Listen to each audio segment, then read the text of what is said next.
اعوذ باللہ من الشیطان الرجیم بسم اللہ الرحمن الرحیم۔ سامعین مکرم، درس قرآن کے سلسلہ میں آج ہمارا سبق سورۃ آل عمران آیت نمبر 6 اور 7 پر مشتمل ہے۔ اعوذ باللہ من الشیطان الرجیم بسم اللہ الرحمن الرحیم۔ هو الذی یصورکم فی الارحام کیف یشاء لا الہ الا هو العزیز الحکیم۔ هو الذی انزل علیک الکتاب منہ آیات محکمات ہن ام الکتاب وأخر متشابہات فأما الذین فی قلوبہم زیغ فیتبعون ما تشابہ منہ ابتغاء الفتنہ وابتغاء تأویلہ وما یعلم تأویلہ الا اللہ والراسخون فی العلم یقولون آمنا بہ کل من عند ربنا وما یذکر الا اولو الالباب۔ الحمدللہ ہمارا سورۃ البقرہ کا سبق مکمل ہوا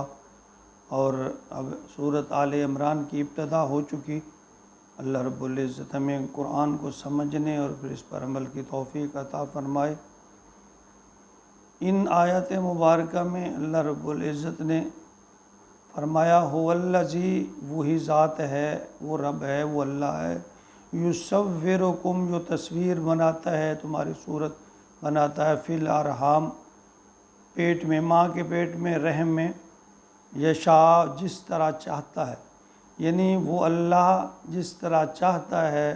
تمہاری ماؤں کے پیٹ میں ایک تصویر بناتا ہے۔ لا الہ الا ہو، اس کے سوا کوئی معبود نہیں ہے،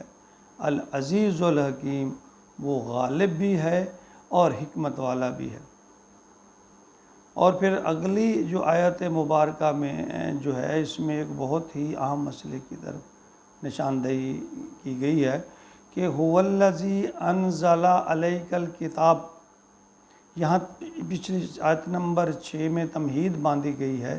کہ اللہ غالب ہے، تم کچھ نہیں تھے، اللہ رب العزت نے تمہاری ماں کے پیٹ کے اندر ایک خوبصورت تصویر بنا دی ہے اور تم بس اب اسی کو اپنا معبود جانو، کیونکہ وہ بڑا زبردست بھی ہے اور حکمت والا بھی ہے۔ اس میں آیت نمبر 7 میں اللہ رب العزت فرماتے ہیں هو الذی انزل، وہی ہے رب تمہارا، وہی اللہ، انزلہ، جس نے اتاری علیک الکتاب، کتاب یعنی آپ پر، نبی پر یہ کتاب اتاری ہے، منہ آیات محکمات، اس میں ہیں کچھ آیتیں محکم، ہن ام الکتاب، اور یہی اصل کتاب ہے، پختہ یعنی محکم، پختہ، پکی، بالکل واضح، اس میں یعنی اٹل بات ہے، نہ ادھر کی نہ ادھر کی۔ وَأُخَرَ مُتَشَابِہَاتٌ، اور کچھ دوسری آیتیں ایسی ہیں جو متشابہ ہیں۔ قرآن مقدس میں 2 طرح کی آیات ہیں، ایک کو آیات محکم اور ایک کو متشابہ کہتے ہیں۔ جو محکم آیات ہیں ان میں سب یعنی یہ کرو، یہ نہ کرو، یہ حلال ہے، یہ حرام ہے، یعنی اس طرح کے واضح طور پہ جو احکامات ہیں۔ اور کچھ ایسی آیات ہیں جن میں اللہ تعالیٰ کی ذات و صفات جو ہیں ان پر بحث ہے، ان کو سمجھنا کما کو بہت مشکل ہے کہ اللہ کیسے ہیں، اس کا چہرہ کیسا ہے، اللہ کی کرسی کیسی ہے، عرش کیا ہے، تو ان باتوں کا تصور کہ فرشتے کیا ہیں، کس طرح کے ہیں، عالم میں برزخ میں کیا ہوگا، قبر میں کیا حالات ہوں گے، یہ سب باتیں جب اللہ تعالیٰ نے بس بیان کر دی تو ہمیں اس کو مان لینا چاہیے۔ ان کی حقیقت کو سمجھنا انسان کی عقل جو ہے اس تک ابھی نہیں پہنچی۔ جو چیزیں پوری طرح سمجھ آ جائیں، اللہ کا یہ فرمان ہے اس کو اپنا لو، ما لا یدرک کلہ لا یترک کلہ، جو چیز پوری کی پوری حاصل نہ ہو سکے اسے پورا کو پورا چھوڑو بھی نہیں، یعنی جو تو سمجھ آ گئی ٹھیک ہے، محکم آیت ہے، صاف بات ہے، کلیئر بات ہے، اس کو اپنا لو، اور جو سمجھ نہیں آتی چونکہ اللہ کا حکم ہے، اللہ کے پیارے نبی کا حکم ہے، تو بس اس کو مان لینا چاہیے، اس پہ اسے کریدنا نہیں چاہیے ایسے آیات کو، اور ہو سکتا ہے ایک نہ ایک دن اس کی حقیقت جو ہے رفتہ رفتہ، جس طرح پہلے بہت ساری چیزوں کی حقیقت ہمیں موجود معلوم نہیں تھی، آہستہ آہستہ سائنس نے بھی ایسی ترقی کر لی کہ بہت ساری چیزیں جو ہیں وہ اب کلیئر ہوتی جا رہی ہیں، نہ بھی ہوں تبھی ہمیں اللہ کا حکم ماننا ہے، اللہ کے رسول کا حکم ماننا ہے۔ فَأَمَّا الَّذِينَ فِي قُلُوبِهِمْ، یہاں اللہ تعالیٰ نے ایک وارننگ دی ہے، تو وہ لوگ وَأَمَّا الَّذِينَ، وہ لوگ فی قلوبہم جن کے دلوں میں ہے زیغن، کجی، یعنی کوڑ یا کمی، جس عام زبان میں کہتے پلیتی جن کے دلوں میں ہے، ما تشابہ منہ، وہ پیچھے لگ جاتے ہیں ان آیتوں کے جو متشابہ ہیں، یعنی اپنی اپنی اختراعیں نکال کر اس میں جو ہے فتنہ ڈال، اپنے نمبر بنا، جیسے کہہ لیں اپنے نمبر بنانے کے لیے کہ میں بڑا عالم ہوں، میں ہوں،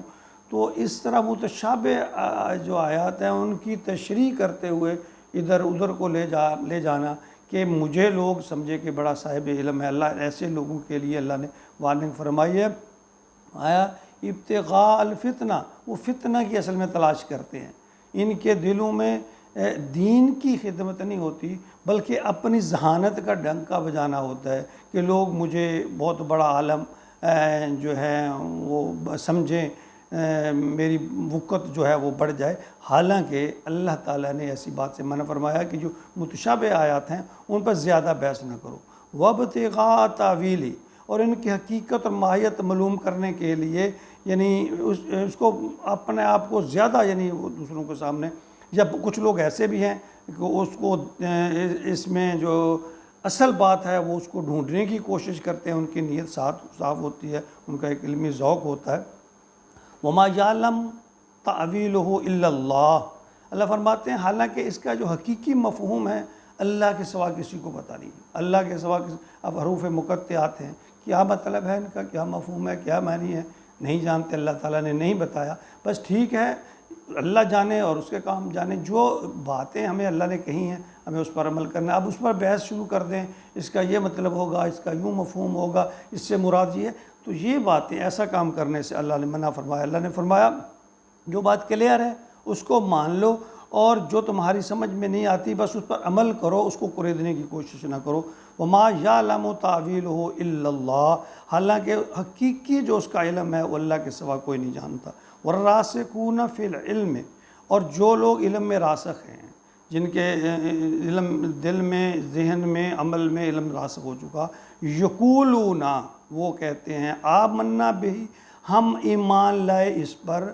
کلم ان عند ربنا، یہ کل کا کل ہمارے رب کی طرف سے ہے۔ اللہ فرماتے ہیں اصل ایماندار لوگ وہ ہیں ان کے دل میں ہی ایمان راسخ ہو چکا کہ جو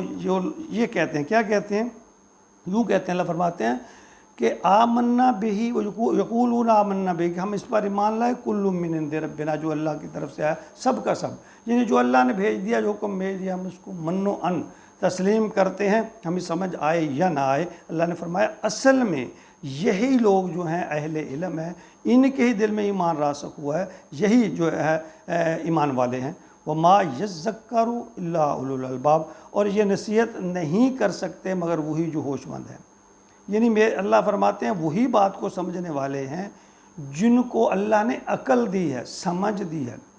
تو یہاں واضح طور پہ اللہ تعالیٰ نے فرمایا کہ جو متشابہ آیات ہیں، جو آپ کی سمجھ میں نہیں آتی، اس پر بہت زیادہ بحث نہ کرو، ان کو خریدنے کی کوشش نہ کرو، اپنے یہ جو علم ہے اس کو لوگوں کو دکھانے کی کوشش نہ کرو، اس کو یہ مراد ہے، یوں ہے، اس کا مطلب یہ ہے، یہ اس لیے ہے، ایسی باتوں میں نہ پڑو، بس اللہ نے جو حکم فرما دیا، جو سمجھ آ گیا اس کو مان لو، جو بات سمجھ نہیں آتی، جو حکم ہے اس پہ عمل کرو، لیکن اسے خریدنے کی کوشش نہ کرو۔ اللہ رب العزت ہمیں تمام اپنی آیات پر عمل کی توفیق عطا فرمائے۔ وہ محکم ہیں یا متشابہ ہیں۔ اللہ رب العزت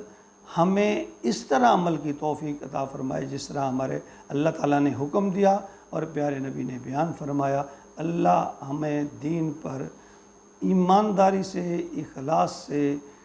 چلنے کی، پورے دین پر چلنے کی توفیق عطا فرمائے۔ آمین یا رب العالمین۔